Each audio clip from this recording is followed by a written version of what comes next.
noite, meus amigos, companheiros da noite de domingo aqui no Toró de Parpite, na Resende Web TV. É sempre um prazer estar aqui com vocês, trazendo entrevistas de pessoas que têm contribuição para dar para Nova Resende, ou conhece Nova Resende, ou traz algum tipo de informação que interessa para o povo. Tem alguma coisa a ver aqui com a Vila dos Cafezais. A gente traz sempre pessoas daqui, mas de vez em quando alguns convidados de fora também que têm ligação com Nova Resende. É o caso do nosso convidado de hoje, que é o Luiz Paulo Meyer de Moraes Silva, famoso Folha do Free Fire. Luiz Paulo, seja muito bem-vindo aqui à Resende Web e obrigado por aceitar nosso convite. Muito obrigado pelo convite. Gostei muito da introdução, sempre trazemos pessoas relevantes que têm algo a acrescentar para a Nova Resende. Infelizmente, essa semana não conseguiram encontrar ninguém, então eu vim. Vim para tapar esse buraco aí, mas um prazer estar aqui. Boa noite, muito obrigado pelo convite. Luiz Gonzaga Mineiro, né? Sou eu. Também conhecido como meu pai. O Luizinho do Lica. Luizinho do Lica, eu sou o Luizinho do Lica, então Isso, tá tudo em casa. Bem, tá tudo em casa. Luiz Paulo, fala aí quem você é agora. Já falou que você é o Luizinho do Lica. Quando você nasceu, como é que é a tua história? Estudou, mudou? Fala aí, conta um pouco. Se apresenta para as pessoas. Bom, meu nome é Luiz Paulo, mas todo mundo me chama de Folha, né? Luiz Folha hoje em dia. Eu sou comentarista e streamer de Free Fire, que é um jogo muito popular, acredito que a molecada aí de Nova Resende conheça, e os pais e mães desesperados com seus filhos, passando horas e horas no celular, também devem conhecer. Eu comecei minha vida em Brasília, com esse senhor aqui ao meu lado, morava lá, trabalhava lá, nasci em Brasília, morei em Brasília até os 9 anos de idade, quando me mudei para São Paulo. Em São Paulo terminei meu colégio, fui fazer faculdade. Meu sonho quando menino era ser jogador de futebol, depois virou trabalhar com futebol de alguma forma. Quando eu percebi que era muito complicado, eu tinha outra paixão que eram os games. E aí comecei a trabalhar, virei sócio de uma empresa, fui contratado para outra empresa e um dia surgiu a oportunidade de sair de trás das câmeras, que era o que eu fazia, como nosso querido Matheus tá ali, ó, produzindo, editando, ouvindo. Dirigindo, fiz muito isso, então Matheus, entendo a sua dor. E aí eu passei pro lado da frente das câmeras num dia que faltou um cara, alguém precisa comentar, eu fiz um primeiro comentário e as coisas foram andando até que 2019 tive a honra, o orgulho de participar da final da Pro League do Mundial de Free Fire, presencialmente no Rio de Janeiro, na Arena Carioca 2, mais de 5 mil pessoas, um evento inacreditável.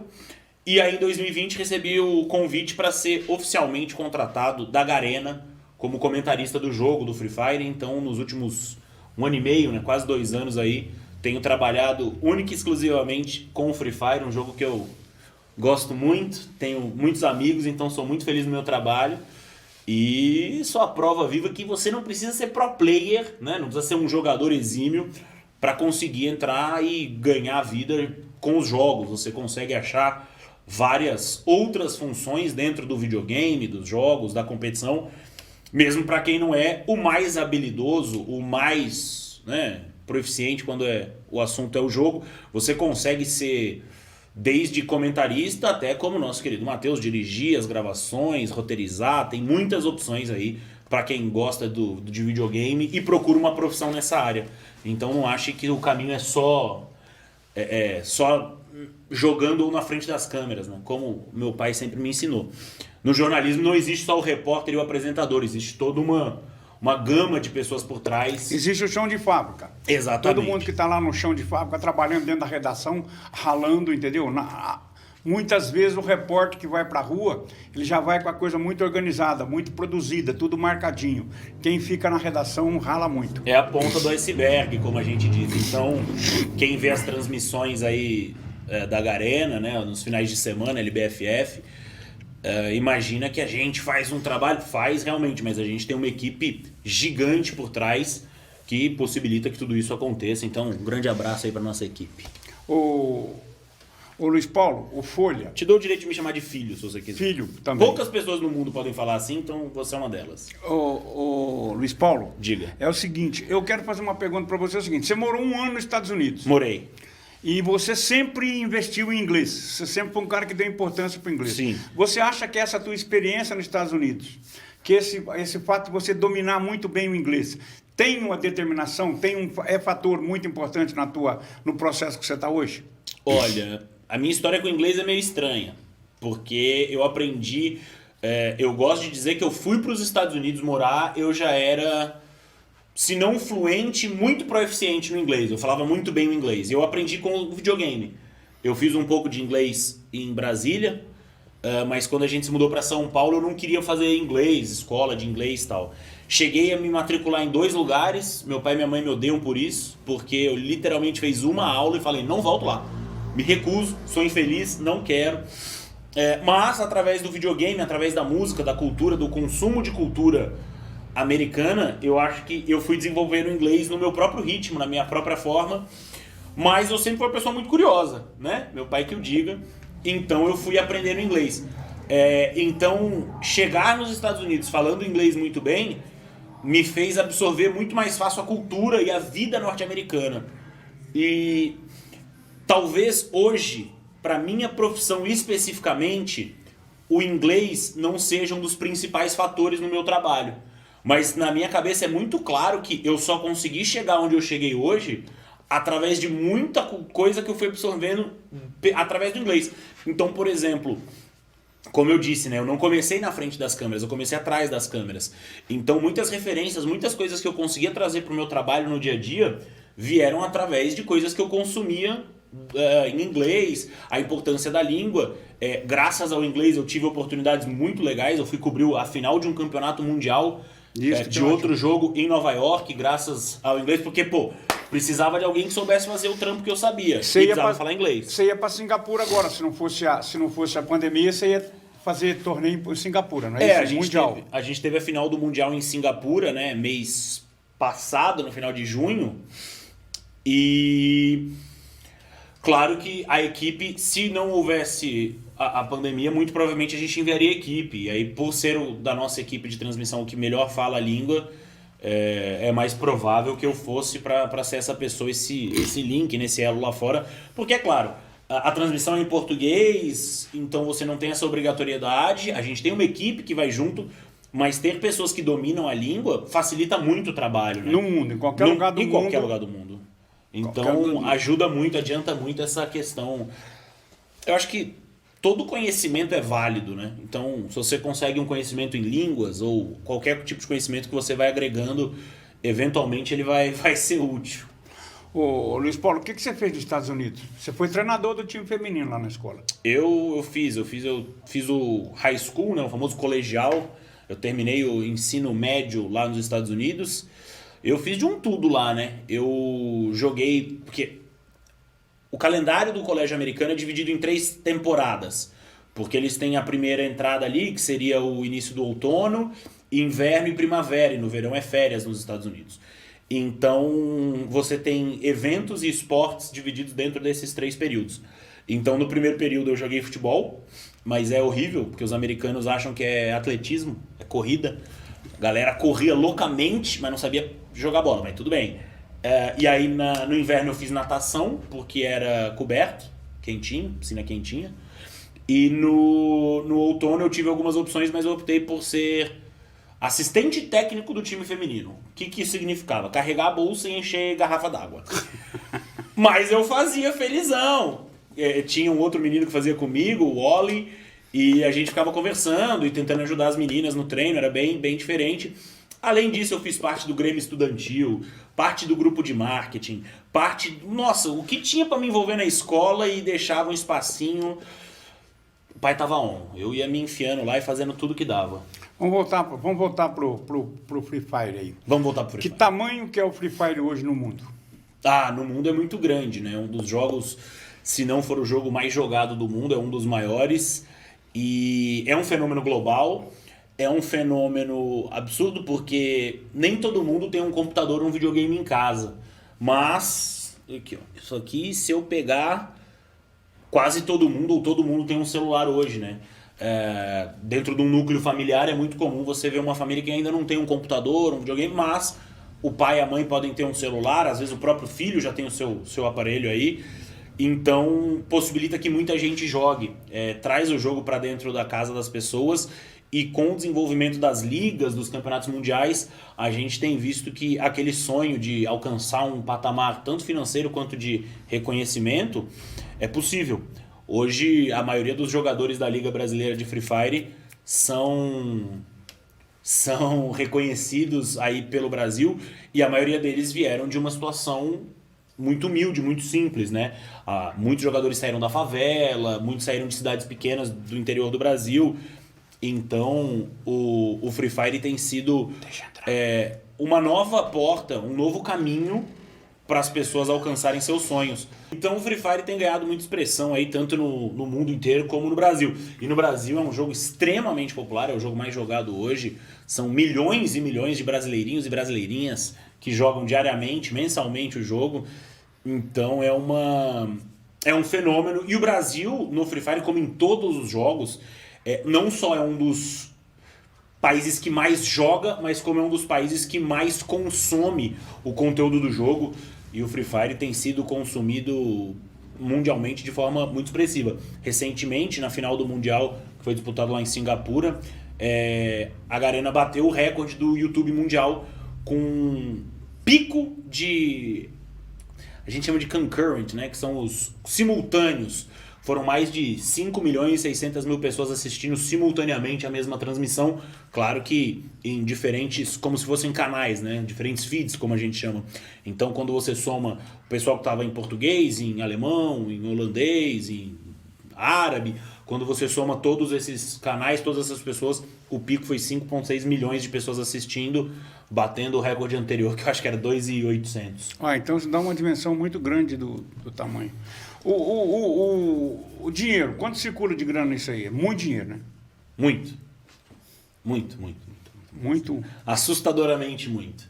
A Garena, com as compras dentro do jogo, com as parcerias globais que faz, consegue fazer um faturamento excelente, né? Uma empresa muito grande. E talvez um dos grandes segredos da Garena, especialmente para o sucesso deles no Brasil, é a forma como eles inteligentemente reinvestem no país. É a primeira empresa, eu trabalho há bastante tempo com jogos, né? Eu estou desde 2017 na área. Para jogos isso é muito tempo, porque praticamente é um mercado novo. E a Garena é com certeza das empresas que eu conheço a que mais agressivamente reinveste no cenário, com influenciadores, com eventos, com ações, com brindes dentro do jogo. Então é muito dinheiro que entra, mas também há um reinvestimento para manter o público, para que seja um cenário interessante, para que crie-se, mesmo fora das competições, existe muito conteúdo sendo criado em relação ao jogo, e é claro que isso movimenta sempre muito dinheiro, muitas pessoas. E agora o novo fenômeno do Free Fire são as grandes equipes trazendo grandes patrocinadores, bancos, varejistas. O mercado descobriu, o grande mercado, o grande anunciante descobriu isso aí agora. Tá chegando gente, como é que tá isso? Tá descobrindo. Eu acho que quando a gente olha para os times de esportes, não só de Free Fire, mas esportes como geral, a gente tem visto essa tendência nos últimos anos de entrar para o cenário, de trazer dinheiro, de investir. Claro que eu vou falar isso e é óbvio, porque é um cenário que eu trabalho, que eu vivo, mas eu não consigo imaginar daqui a 20, 30 anos esses times de esportes não sendo como os times de futebol foram em algum momento. Você acha que vai demorar isso tudo? Eu acho que o tempo é menor. É porque assim, a diferença é que o futebol ainda é muito popular, muito massificado, e o investimento é muito grande. É claro que os esportes caminham numa velocidade muito mais rápida do que o futebol no começo. O que nós estamos discutindo agora é o seguinte: na minha percepção, hoje a gente torce pro Santos, pro São Paulo, pro Corinthians, pro Flamengo, pro Bahia, pro Cruzeiro, pro Grêmio, entendeu? Para todos os times, pro Náutico, pro Fortaleza.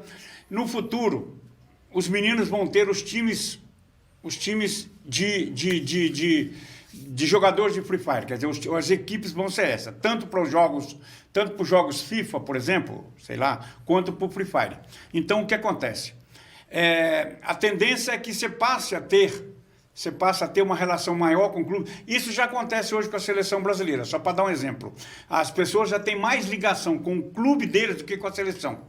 Quer dizer, isso é o processo da individualização, do fechamento no individual. Quer dizer, o cara tem mais ligação com o clube dele que ele torce do que com a seleção brasileira. Então, esse processo está migrando para jogos de internet, está migrando para jogos digitais. Então, isso no futuro vai acontecer. O menino vai torcer mais para o time dele na internet do que para o clube de futebol que o avô, o pai dele torcia. Na verdade, isso já acontece, né?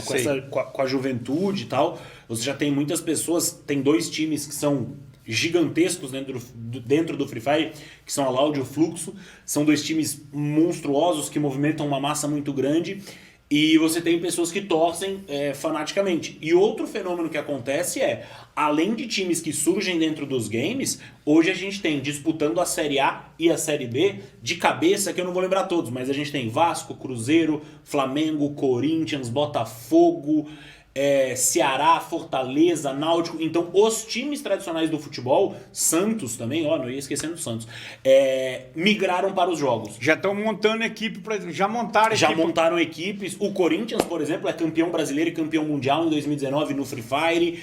Você tem o Flamengo no LoL representando mundialmente o time, o esporte. Então vai haver um momento onde vão se criar novas equipes que vão ser gigantescas, que vão tentar caminhar ali ao lado dos grandes do futebol, e você vai ter os grandes do futebol entrando para dentro do Free Fire, consumindo e cada vez mais dentro dos jogos, criando times, equipes e aumentando a sua torcida.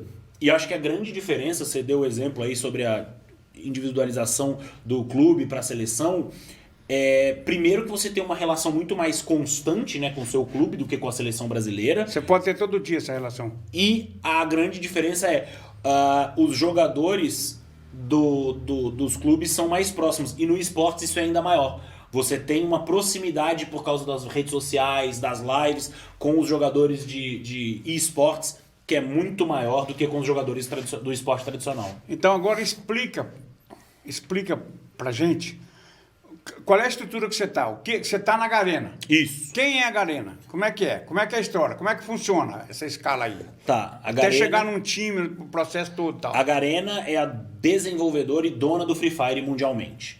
É a empresa que cria e distribui o jogo no Brasil e no mundo. Onde ela fica? A sede dela, originalmente, fica em Singapura. Sim. Mas no Brasil fica em São Paulo. Né? Não, no mundo. Cada cidade você vai ter os escritórios, como qualquer grande empresa, né? Então, você tem a Garena, que é a distribuidora do jogo, que organiza a liga oficial do jogo. É como se fosse... No mundo todo. Em cada região do mundo, um escritório da Garena organiza o campeonato oficial de sua região. Sei. Aqui no Brasil, a LBFF... Se tiver um campeonato mundial, é a Garena que organiza. É a Garena que organiza, exatamente. Tá bom. Pode falar mais. Não, e aí no Brasil a gente tem a LBFF Série A, B e C, que são as 3 divisões do Free Fire, organizados pela Garena, e eu tô lá na Série A. Nice. Tá bom. Então eu quero saber o seguinte.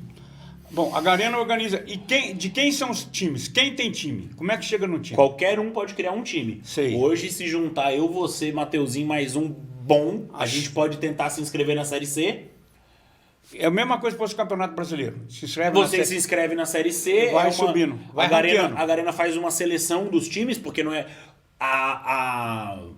Em 2019, quando foi a primeira vez que a Garena abriu inscrições para a Pro League, foram, se eu não me engano, 160 mil times inscritos. Uhum. Então não é possível... 160 mil times. Cada time tem 4 jogadores. Uhum. Então não é fisicamente possível você gerenciar um campeonato com 500 mil de pessoas jogando. Uhum. Então é feita uma seleção, normalmente eles chegam ali para na casa dos 12, 16 mil times, e aí vão diminuindo, até chegar nos 36, 64 que disputam a Série C. Da Série C sobem times para a Série B, da Série B sobem times para a Série A. Quanto ganha um menino que joga hoje no time do Corinthians? Varia muito, mas a gente tem uma noção aí que um piso salarial de um jogador de uma equipe de Série A roda em torno dos R$3.000, mas o grande negócio do Free Fire não é só o salário, né? É a exposição e especialmente live. O grande negócio são as lives. Eu estava olhando, eu estava estudando um pouco para fazer essa entrevista com você e estava vendo que a média desses meninos de rendimento R$15.000. 15 mil reais. Porque você coloca aí, né, patrocínio, um salário de clube, mais o dinheiro da live, mais redes sociais e tal, conseguem ganhar e ter uma vida muito boa. E a grande maioria, né, consegue acabar ajudando a família, compra uma casa, um carro. Mas tem gente ganhando muito mais que isso, né? Tem salário de $50 mil, $70 mil. Muito mais. Muito mais. Tem gente ganhando muito dinheiro e gente que merece porque trabalha cria uma identidade com o público que é impressionante, então tem um faturamento muito alto. É o modelo novo. É o modelo novo de negócio que tem aí para a meninada começar a pensar, né? Pensar do ponto de vista de viver, de negócio. Tem faculdade hoje para fazer curso? Você pode pensar na produção? Como é que você pode fazer? Olha, você pode... Até existem algumas faculdades relacionadas a videogame, mas é desenvolvimento. Sei, é para você criar o seu próprio jogo. Sei. Para você trabalhar e viver com videogame sem ser na parte de desenvolvimento, não existe ainda um curso específico. Existe, por exemplo, quero ser... É vocação e dom? Jogar é treino. Sei. Jogar é vocação, dom, mas é treino, é dedicação. Sei. É horas e horas ali se dedicando, aprendendo, treinando, melhorando. Ou você pode entrar por outro lado, você pode ser o cara que faz os vídeos, você pode fazer uma faculdade de cinema, como você pode fazer um curso técnico ou um curso, né, online. Hoje em dia tem cursos excelentes online para aprender como gravar, para aprender como editar, para aprender como roteirizar, e você entra por outro lado. É um mercado muito amplo hoje. Muito amplo. Claro que hoje é muito focado ainda na questão visual, produção de conteúdo, mas você tem, por exemplo, toda equipe de esportes, como toda empresa, tem um jurista. Tem alguém que cuida da parte legal. Não, tem a estrutura formal da empresa. Tem uma estrutura formal normal de empresa. Departamento contador, de recursos humanos, administração. tudo. Exato. Tá. Vamos falar uma outra coisa. Um menino de Nova Resende que joga. Um menino de Nova Resende, entendeu? Certo. Do Lava Pé, da Alto do Cruzeiro, da Vilinha, do Lula, de qualquer lugar. Porque é um jogo de característica de meninos mais simples, não é não? De menino, as classes sociais aí, tem muito jogo na elite, isso aí, mas é um jogo que eu vejo que é mais classe social média. Na verdade, eu acho que é a mesma coisa quando a gente compara o futebol com, sei lá, arco e flecha. Sei. Como o nível de Esgrima. entrada... Esgrima. O nível de entrada é mais baixo. Você é muito mais fácil ter acesso a um celular. Então isso populariza e isso deixa na mão de muita gente. Sei. E normalmente, como é no futebol, quando você tem muita gente podendo participar... A peneira é mais violenta. A peneira é mais violenta. E o que acontece? Os meninos, normalmente, muitas vezes de classe social mais baixa, têm uma habilidade, uma necessidade, uma fome pelo negócio. Então, quando você olha no futebol, por que tantos jogadores vêm da favela? Porque eles enxergam aquilo como realmente uma mudança de vida. Sobrevivência. Existe uma dedicação, existe um querer a mais. E é claro, existe aquela coisa da ginga, o menino aprende no dia a dia a sobreviver. E aí dentro do jogo, do futebol, também tem isso. Você tem que aprender como fazer as coisas dar certo. Tem um padrão de adaptação, você é uma pessoa mais maleável. E eu acho que o Free Fire é mais ou menos isso. Outros jogos de esportes exigem... A porta é muito mais democrática. Não é incomparável. Sem dúvida é o esporte mais democrático, mais equalizador que existe no Brasil. Porque é claro que o menino que tem o celular Hiper Ultra Mega Blaster vai ter um desempenho mecânico, um desempenho de hardware, né? Um desempenho da máquina. Vai ter mais tecnologia à disposição. Exato, vai ter. Mas o menino que tem um celular básico inicial, ele vai conseguir jogar. E o Free Fire, além de ter os salários, ele tem um negócio muito legal que são os campeonatos diários. Então você tem um campeonato que você gasta R$2 para inscrever seu time e consegue ganhar 50, 15, 20. E nesses campeonatos você consegue ir subindo... Vai ranqueando. E não só ranqueando, mas você vai escalando porque você joga um campeonato diário que custa R$2. E isso não é aposta. Não. Não é aposta porque não existe... É como um campeonato. Você paga uma inscrição de um campeonato de futebol, onde você gasta R$100 para inscrever seu time e o prêmio é 1.000, não é uma aposta, é um campeonato, é uma inscrição. Sei. Então... É que de certa forma é você apostando em você mesmo, sei, né? Não é uma aposta. Sei. Mas você consegue ganhando tal. Tem um time que ficou, né, conhecido, que são os Trutas, que o melhor mês deles, da equipe, foi janeiro de 2021. Eles conseguiram jogar, sem jogar campeonatos oficiais, jogando os campeonatos menores da comunidade, eles ganharam R$28 mil naquele mês. Pois é, e quem são esses meninos? De onde que eles são? Qual é o perfil deles? Difícil, né? São meninos. Pois é, mas eu estou dizendo o seguinte: moram na periferia de São Paulo, moram nos Jardins, moram... Moram fora de São Paulo, moram no interior. Os Trutas, eu estou tentando lembrar. Tem um menino até que eu entrevistei recentemente que é de Candeias. Em Minas Gerais. Perto de Formiga, em Minas Gerais. Perto de Campo Belo, por ali afora. Então, assim, acho que os grandes... Então democratiza muito. Os né? times estão espalhados pelo Brasil. Sei. Tem a Amazon Crips, que é um time de Manaus. Você tem times do Brasil inteiro jogando e jogadores do Brasil inteiro. Eu quero saber outra coisa. É violento? Existe uma discussão de violência? Forma a violência? Porque isso é... Meu filho está jogando aquele negócio lá, não sei o que, tem que dar tiro, faz isso, faz aquilo. Como é que é isto? Como é que é esta questão social do jogo? Como é que é isso? Olha, todos os estudos de universidades americanas e etc. provam que não existe nenhuma correlação entre o videogame e a violência. Sei. Eu não vou entrar em detalhe, mas Sei. acho que não existe nada que um garoto possa fazer no videogame hoje que seja pior do que um programa de jornalismo na tarde da televisão aberta brasileira. Boa resposta. Então, assim, eu acho que não existe nada que um menino faça num videogame que ele não assista alguma coisa 10 vezes pior. Na realidade. Se ele abrir... Não, se ele ligar a televisão aí 4 horas da tarde, em praticamente todos os canais de TV aberta no Brasil. Então, é muito curioso como a gente é hiper exposto à violência real, de forma terrível. Nua e crua. E quando se trata do videogame, vira um problema porque o menino tá jogando um jogo e que muitas vezes, e na grande maioria dos casos, essa é a realidade, ele entende que é lúdico. Ele entende que é uma brincadeira. Como, por exemplo, na sua época, senhor Luiz Gonzaga, você provavelmente... Há muito tempo atrás? Há muito tempo atrás, você provavelmente, os amigos pegavam um graveto e fingia que era uma arma e atiravam no outro, e você entende que é lúdico. Flecha. Flash, isso não quer dizer necessariamente que a pessoa entende que aquilo é normal, que eu vou pegar uma arma de verdade e atirar numa pessoa. Então eu acho que essa questão da violência passando das telas e vindo para a realidade, a gente vive isso na televisão.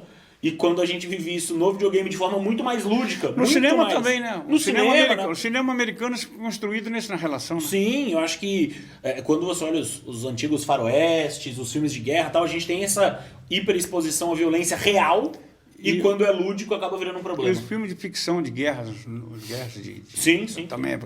Outra coisa, um menino, o que você aconselha para o... Você tem que falar aqui, Luiz Paulo, para um menino que joga, gosta de jogar, e para os pais simultaneamente, porque é uma relação que tem que ser discutida nesse processo, né? Isto é um mercado de trabalho futuro, indiscutível, tem que prestar atenção, se tem talento vai virar um profissional? O que eu gosto de falar sempre, e aí é um recado para os meninos e para os pais também, muita gente me pergunta, né? Eu quero virar jogador, mas está difícil, porque eu foco nos estudos ou foco no Free Fire? Foca nos dois. Cumpre as suas funções como aluno e depois cumpre as suas funções como uma pessoa que está correndo atrás dos sonhos. A grande questão é, o Free Fire pode mudar a sua vida. Uma base de ensinos vai mudar a sua vida. Você está falando do Free Fire, mas alguns jogos... Os jogos de internet. Mas a grande questão é, os jogos podem mudar a sua vida. Os estudos vão mudar a sua vida. Com certeza, se você tiver uma base de estudo, de ensino forte, você garante uma melhoria de vida para você e para sua família. É claro que os jogos trazem isso numa velocidade muito mais rápida, mas não é garantido. Não existe a certeza da mudança de vida. Então é importante sim, você que tem um sonho, você que acredita no seu potencial, que você corra atrás. Não desista, vai. É possível, mas tem que entender que o estudo vai te garantir uma vida melhor. E para os pais, o recado é mais ou menos o mesmo.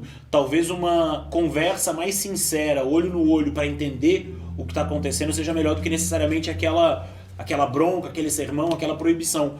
Porque quantas vezes você, quando era jovem, queria que alguém acreditasse no seu sonho? Então você pode ser essa porta para o seu filho, né? Você pode ser a pessoa que acredita no sonho do seu filho, claro que criando...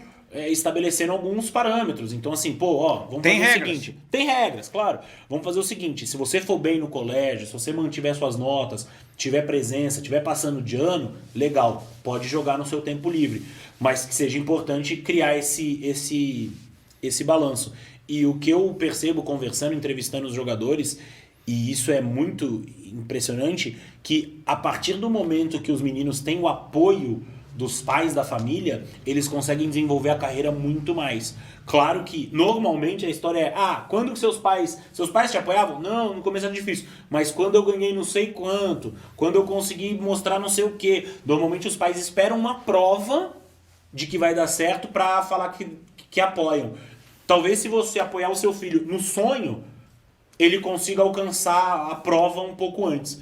Então, senta, conversa, olho no olho, deixa ele te explicar o que ele tá pensando, explica para você o seu lado, cria um parâmetro legal onde ele pode jogar, mas ele também tem que cumprir as funções dele e todo mundo vai se dar bem, vai ser feliz. Eu gostei dessa expressão usada aqui pelo Folha, pelo Luiz Paulo, de que é o seguinte, os jogos, quer dizer, o ofício de pode te levar ao sucesso, conseguir coisas na vida, melhorar a qualidade de vida sua e da sua família. O estudo não pode, o estudo com certeza vai fazer isso, há uma diferença. Sim. Entendeu? E da mesma forma que acontece nas outras coisas, quer dizer, não são todos que vão ter sucesso, não são todos que vão ter os grandes jogadores ganhar $200 mil, $150 mil, mas já é um mercado muito importante para ser considerado. Agora, para ser considerado como mercado, tanto o jogador, quanto o menino, quanto o pai, precisam ter essa percepção. E isto é organização de casa, organização de cumprir suas tarefas, ficar no bar, ficar na loja para o pai na hora do almoço, aquelas coisas, aqueles conflitos naturais do convívio doméstico. Então, mas é um novo mercado que tem. É um novo mercado que tem, muito importante para ser considerado. É o futuro.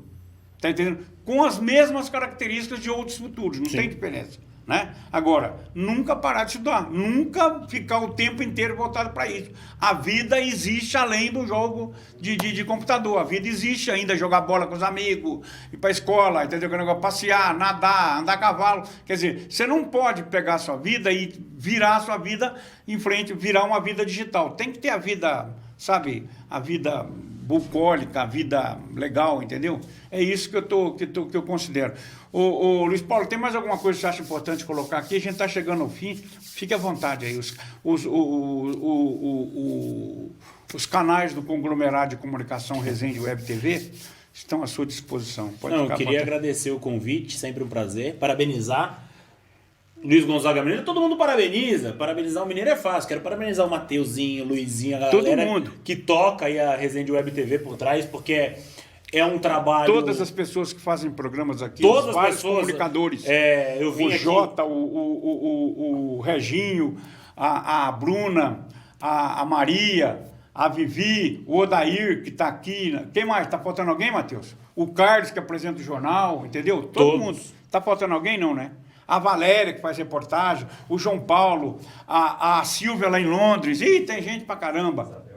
A Isabel lá em Londres, desculpa, Isabel lá em Londres, entendeu? Um monte de gente. Então, quer dizer, a gente é uma equipe de voluntários. Precisa ficar muito claro que isso aqui que são voluntários, entendeu? A gente luta aqui, entendeu? Aqui a gente tem que correr atrás. Eu achei que esse era o meu momento de falar. Então pode falar.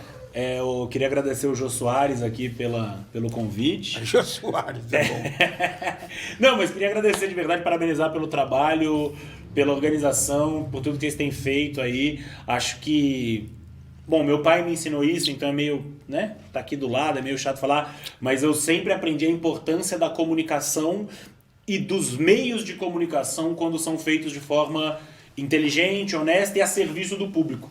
E pelo que ele me fala, e ele é um cara que não tem, né, cavalo nessa corrida, porque a TV é ele que toca, então como é que ele vai falar mal? Não, mentira, ele fala mal às vezes também.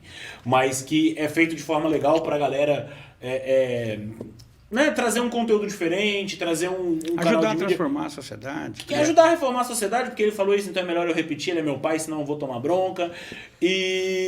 Mas de forma honesta, assim, direta, para trazer uma coisa legal e, cara, trazer conteúdo de cultura, trazer um conteúdo jornalístico, é sempre importante.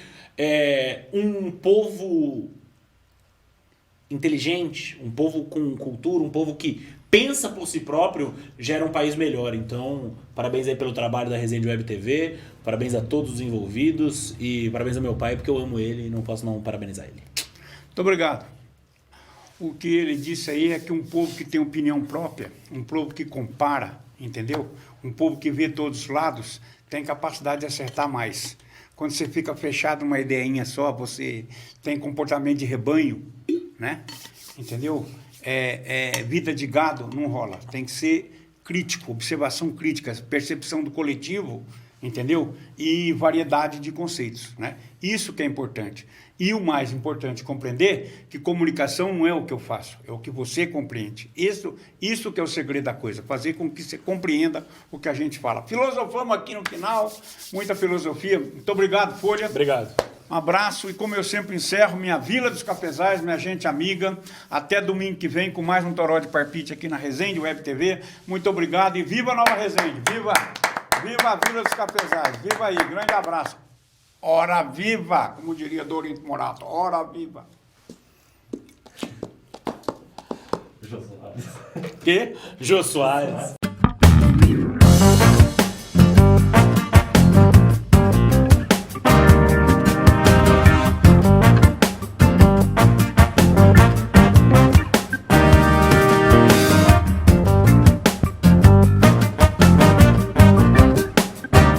Resende Web TV. Apoio Gallery Sucatas, ajudando a população e colaborando com o meio ambiente. Marmoraria Nova Pedra, realizando sonhos. Supermercados Alexandre, 2 lojas sempre perto de você. Alto Posto Vila Petro, nosso combustível te leva mais longe.